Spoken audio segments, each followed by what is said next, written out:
and where we cannot imagine how they could have been permitted, whether it's at Dachau, or whether it's at Wounded Knee, or Harper's Ferry, or Hiroshima, or Dresden, or you name it. They're all horrible reminders of situations that no decent person would want ever to be created. So there we find ourselves with forces of unspeakable horror or terror that prove hard to thwart and maybe impossible to extinguish. And we have only one recourse, perhaps, then, which is to principles of right and justice as we believe in them. Yet we can't master the situation entirely. The situation overcomes us. Churchill said in war, we become no longer the master of policy, but the slave of unforeseeable and uncontrollable events, and can only react to them. So, I think part of that providential sense for these individuals has to do with, not personally, but as a group, people getting through them, seeing them to the end, coming out to the other side, and being willing to sacrifice to do that.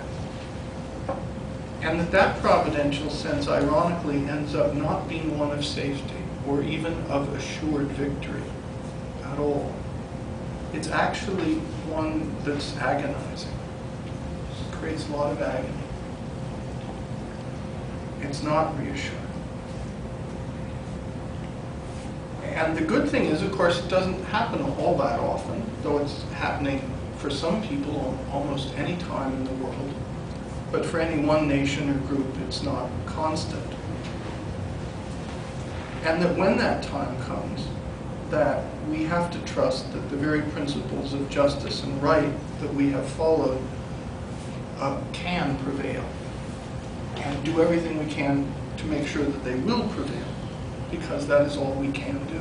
Now that's the closest that I can come to this providential sense, which may be entirely askew from what you hold or what these writers themselves actually held if they were put to a definition of it.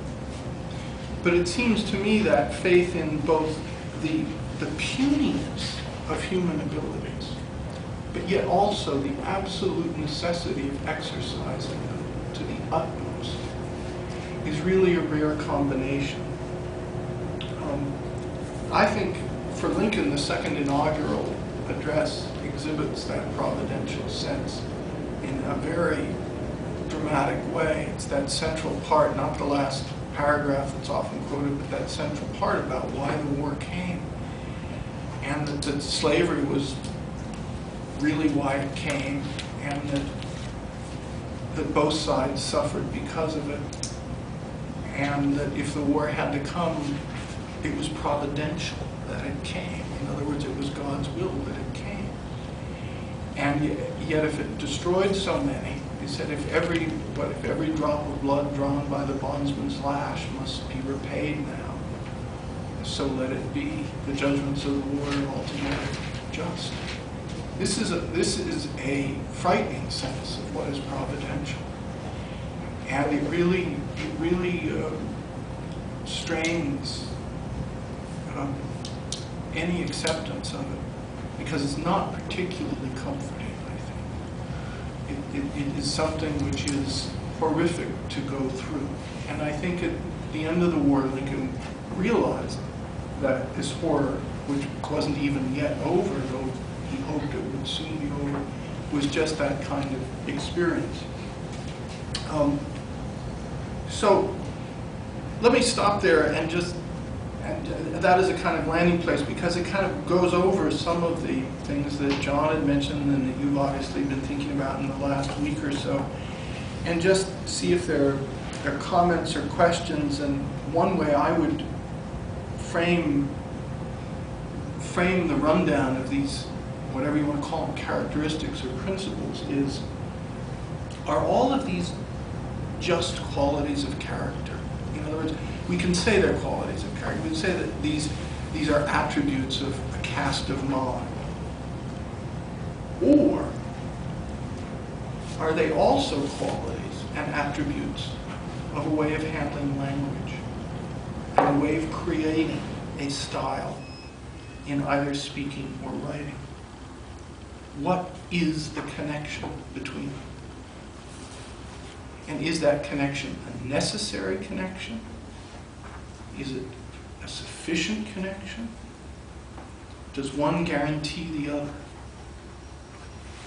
And that, I think, to me is something of a mystery, because you arguably could get someone who writes a prose style that is as forceful and as rhythmic and resourceful as any of these individuals, but does not move us as much because the quality of thought is not there. In other words, there are aesthetic qualities to this writing, and there are ethical qualities, and there are intellectual qualities.